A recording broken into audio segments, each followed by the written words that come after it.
India दुनिया का तीसरा ताकतवर तरीन मुल्क करार। जी हाँ नाजरीन, जियो पॉलिटिक्स में एक अहम पेशरफ सामने आई है जिसके मुताबिक दुनिया के ताकतवर तरीन ममालिक में इंडिया तीसरे नंबर पर है। जी हाँ, ये रिपोर्ट शायद कि लो इंस्टीट्यूट रिपोर्ट्स के मुताबिक, जिनकी रिपोर्ट्स की बड़ी कदर है जियो पॉलिटिक्स में, उनके रिपोर्ट के मुताबिक अब दुनिया के जो ताकतवर तरीन ममालिक है उनमें इंडिया का जो है वो तीसरा नंबर है। जी हाँ, इस दौर में रशिया और जापान को इंडिया ने पीछे छोड़ दिया। इस पब्लिक ओपिनियन लेंगे, पाकिस्तानी लोग इसके बारे में क्या ओपिनियन रखते हैं। उससे कबल अगर आपने हमारे चैनल को सब्सक्राइब नहीं किया तो काइंडली हमारे चैनल को सब्सक्राइब करें और बेल आइकन को दबाएं ताकि हमारी वीडियोस बर वक्त आप तक पहुंचती रहे। तो इसी के साथ चलते हैं पब्लिक ओपिनियन लेने। दुनिया की ताकतवर तरीन ममालिक में इंडिया का तीसरा नंबर है रिपोर्ट्स के मुताबिक, इस पे क्या कहते? बिल्कुल है, क्योंकि उसने मेहनत की और वो डिजर्व करता है।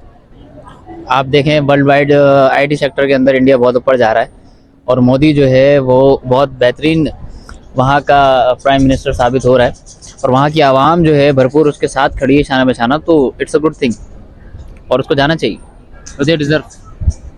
पहले पिछली बार ये जो रिपोर्ट्स आए थे उसमें इंडिया से रशिया और जापान ऊपर थे, रूस और जापान का नंबर ऊपर था, लेकिन अचानक से इतनी बड़ी डेवलपमेंट जियो पॉलिटिक्स में, इतना बड़ा चेंज आपको क्या लगता है कैसे आ गया? देखिए, सबसे पहले कोई भी रियासत जो होती है उसकी जो रीढ़ की हड्डी जो होती है वो वहाँ की सबसे पहले इकनॉमी होती है और इस इकनॉमी में बड़ा किरदार जो अदा करते हैं वहाँ की आवाम करती है। सियासतदान जो हैं उनका जो काम जो होता है वो they are the policy maker, ठीक है, और उन पॉलिसी को मज़ीद बेहतर और मुस्बत अंदाज में रनअप करने के लिए, मुल्क के अंदर इम्प्लीमेंट करने के लिए आवाम को अपना एक बड़ा किरदार अदा करना होता है, जो कि आवाम समझती नहीं है। अगर हम कंपेयर करें पाकिस्तान से तो they are in a fantasy और वो सोचते हैं कि रातों रात कुछ ना कुछ हो जाएगा। तो हम अपने पड़ोसियों से हमें सीखना चाहिए। Everyone wants to do something for their country और वो उन पॉलिसीज़ को, मोदी की पॉलिसीज़ को ना सिर्फ पसंद करते हैं, उसको इम्प्लीमेंट करने में अपना भरपूर किरदार अदा करते हैं। तो आप ये इकोनॉमिकली भी स्ट्रॉन्ग है इंडिया, फिर उसके बाद अगर आप दूसरे बात करें, डिफेंस की बात करें, उसमें भी स्ट्रॉन्ग है, बड़े बड़े मुआहदे हो रहे हैं, फिर उसके बाद 18 ममालिक में उनकी करेंसी चलती है, इस पे क्या कहेंगे?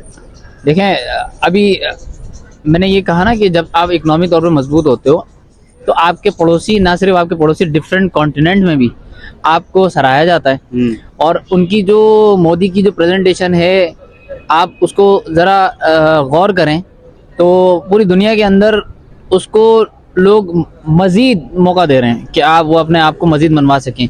उसकी वजह यही है कि देखो, सबसे मैंने अभी कहा कि पॉलिसीज़, आपकी पॉलिसीज़ अगर बेहतर हैं तो आपकी इकनॉमी भी बेहतर होगी, आपके मामला भी बेहतर होंगे। अब उनकी करेंसी जो है वो मानी जा रही है, it's mean they can trade from their own currency, जो इंडिया का रुपी है वो उसको देकर किसी भी कंट्री के साथ तिजारत कर सकते हैं।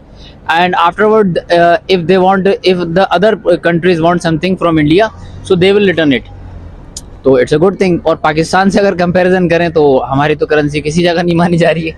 उसकी वजह यही है कि पॉलिसी मेकर तो हमारे पास मौजूद हैं बस, बट इम्प्लीमेंटेशन जो है वो आवाम की तरफ से मुस्बत अंदाज में सही तौर पर नहीं किया जा रहा है। तो अब आप समझते हैं रिपोर्ट का जो रिजल्ट आया है दुनिया की तीसरी ताकतवर तरीन ममालिक की लिस्ट में, जो रिपोर्ट्स आए हैं उसके मुताबिक दुनिया का तीसरा ताकतवर तरीन मुल्क इंडिया, तो इसका क्रेडिट आप जिस हिसाब से बात कर रहे हैं तो आवाम को भी आप क्रेडिट देंगे? बिल्कुल, इसका क्रेडिट बिलखुसूस आवाम को ही है। अगर जमहूरियत का वर्ड एक सुनने में तो बड़ा अच्छा लगता है, हर मुल्क के लिए में ये कहा जाता है कि जी हमारे यहाँ बेहतरीन जमहूरियत है। तो पाकिस्तान की अगर बात करें तो मैं नहीं समझता कि 1948 से यहाँ जमहूरी निज़ाम राइज है। इंडिया भी उसी रात आज़ाद हुआ और हम भी उसी रात आज़ाद हुए हैं, लेकिन आज़ाद सही मानों में अगर हुए हैं तो वो इंडियंस में, because they can do anything freely. और वहाँ की सियासत के अंदर आप देखें, हमारे यहाँ जो है एक सिस्टम जो चलता आ रहा है, जो लोग अपोजिशन में बैठे हुए होते हैं ना, वो उनकी कहीं ना कहीं से कोशिश होती है किसी तरीके से हम गवर्नमेंट को गिराएं और उस गवर्नमेंट में आकर फिर हम मजे लूटें। Even they don't want to do something for Pakistan. अगर इंडिया से हमें देखा जाए कि इंडिया के अंदर ऐसी क्या चीज़ें हैं कि वो आज आगे हैं, उसकी मेन वजह यही है कि उन्होंने सबसे पहले अपने मुल्क को आगे रखा है, ना सिर्फ कि अपनी पॉलिटिक्स चमकाई जाए। और उनका हर फर्द जो है, आप देखें ना, वहाँ का एक बच्चा जो मैट्रिक कर लेता है, सो आप उसकी नॉलेज देखें, एक उसको पॉलिटिकल नॉलेज है। आज हमारे बच्चों को आप देखो कि उसको पॉलिटिकल नॉलेज हो ना हो, लेकिन वो नारे मार रहा है भुट्टो के, वो नारे मार रहा है इमरान खान के, या वो नारे मार रहा है किसी तीसरी पार्टी के, लेकिन उसको कोई अवेयरनेस नहीं है कि वो नारा क्यों मार रहा है और उसके लिए इंडिया को दुनिया का तीसरा ताकतवर तरीन मुल्क करार दिया गया, इस पे क्या कहेंगे? यार देखिए, इंटरनेशनल रिपोर्ट्स के मुताबिक हमने भी कल पढ़ा था, एक न्यूज़ आई थी कि इंडिया को तीसरा ताकतवर तरीन मुल्क करार दिया गया है। तो ऑब्वियसली बात यह है कि इस वजह से करार दिया गया है कि अगर इंडिया की आप इकोनॉमी देखें उनकी कितनी स्ट्रॉन्ग हो गई है इन दो तीन सालों में। नरेंद्र मोदी ने जो काम किए इंडिया के लिए, मतलब मैं कि समझता हूँ कि कोई भी सियासतदान है, हर कोई अपना पेट पालता है, ठीक है ना। मुल्क के लिए 10% काम करता है, अपने लिए 90% काम करता है। लेकिन नरेंद्र मोदी ने ऐसा नहीं किया, उसने मुल्क को समझा, अपनी फैमिली जो है ना, मुल्क लीडर वो होता है जो मुल्क को चलाने वाला जो होता है ना, वो मुल्क को अपनी फैमिली समझ कर चलाए। जैसे कि घर का सरबराह अपने घर को चलाता है, इस तरह मुल्क का लीडर ही मुल्क को चला सकता है, जो अपनी जितनी भी आवाम है और जितने भी लोग हैं उनको अपनी फैमिली मेंबर ही समझ कर चलाए, तभी मुल्क चलता है। तो नरेंद्र मोदी ने जो मेहनत की है उसका रंग तो आना ही था। अगर कोई भी सियासतदान इसी तरह का कोई भी मेहनत करता है, ठीक है ना, अपने मुल्क के लिए कोई करता है, तो ऑब्वियसली बात यह है कि वो तो टॉप पर आएंगे। और तीसरा आप देखिए कि रशिया को उन्होंने पीछे कर दिया, रशिया चौथे नंबर पे आ गया और इंडिया तीसरे नंबर पे।